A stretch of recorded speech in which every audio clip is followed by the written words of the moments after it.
अस्सलाम वालेकुम। आज का हमारा ये ब्लॉग बहुत स्पेशल होने जा रहा है क्योंकि इस ब्लॉग में हम आपको दिखाने जा रहे हैं, हम उसकी हिस्ट्री बताने जा रहे हैं तुर्की के खूबसूरत तरीन और यूनिक तरीन इलाके कैपाडोशिया की। कैपाडोशिया जिसे गारों का शहर भी कहते हैं। हमने अपने सफ़र का आगाज़ बस पे किया है कोनिया से और हम अब जा रहे हैं कैपाडोशिया की तरफ।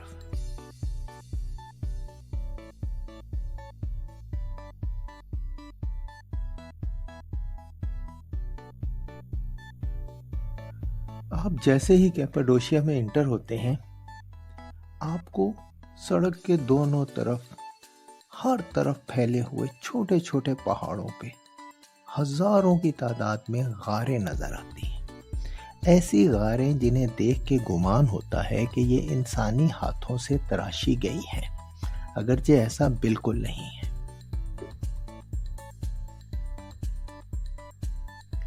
इन गारों में आज के दौर में भी इंसान रहते हैं, लेकिन ऐसा नहीं है कि यहाँ पे सिर्फ पुरानी या तारीखी ये गारें ही हैं, बल्कि आज के दौर में आपको यहाँ पे मॉडर्न तामीर भी नज़र आती है। लोगों के मॉडर्न घर हैं, शॉपिंग प्लाजा हैं, रेजिडेंशियल बिल्डिंग्स हैं, बाज़ार हैं, एवरीथिंग है। लेकिन इस इलाके की खूबसूरती ये हज़ारों साल पहले की बनाई गई गारें हैं।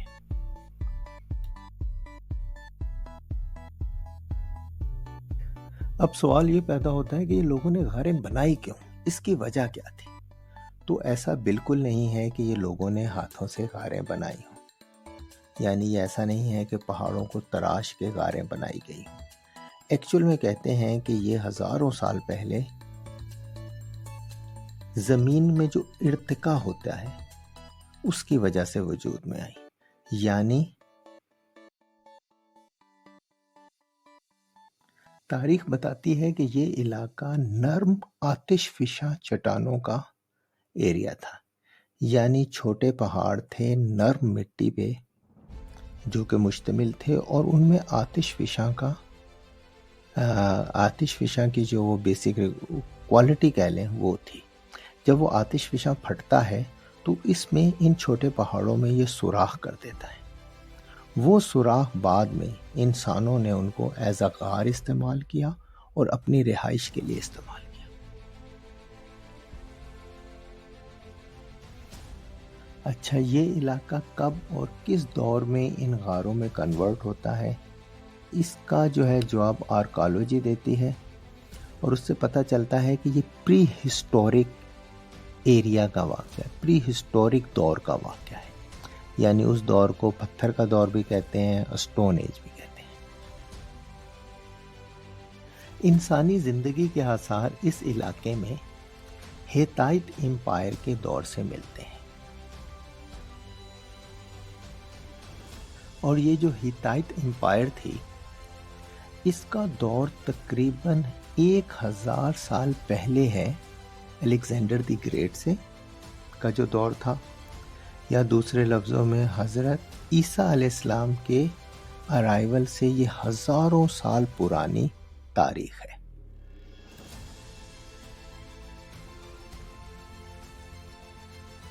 कहते हैं कि बाद में जब रोमन एम्पायर्स के कुछ लोग बागी हुए या उन पे रोमन एम्पायर ने क्या कहते हैं उन्हें जिला वतन किया, तो उन लोगों ने भी आके इन्हीं गारों में ज़िंदगी बसर करनी शुरू की, यानी रिहाइश शुरू की।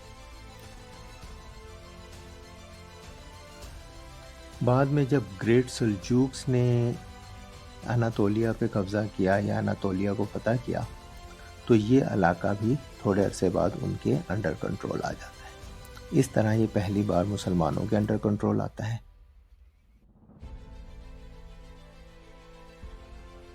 उसके बाद ये ऑटोमन अम्पायर्स के कंट्रोल में रहता है। ऑटोमन अम्पायर जब ख़त्म होती है और मौजूदा तुर्की जो है, मॉडर्न तुर्की, ये बाद में उसका हिस्सा बनता है। .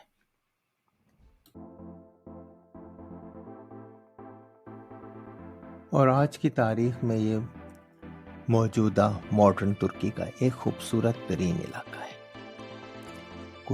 جب بھی کوئی سیاح ترکی جاتا ہے، وزٹ کرنے جاتا ہے، تو کیپاڈوشیا کو دیکھنا، اس کی سیر کرنا ایک پیکج کا مسٹ پارٹ ہوتا ہے۔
اور یہ ہے جی ہمارا ہوٹل، جس کو ایک غار کے اندر بنایا گیا ہے، یعنی غار کو تراشا، غار جو کہ پہلے سے موجود تھی اس کو فردر تراشا گیا ہوگا یقیناً، اور اس کے اندر یہ 5 بیڈ کا ایک خوبصورت روم ہمیں دیا گیا ہے۔ اوورآل ہوٹل بہت خوبصورت ہے۔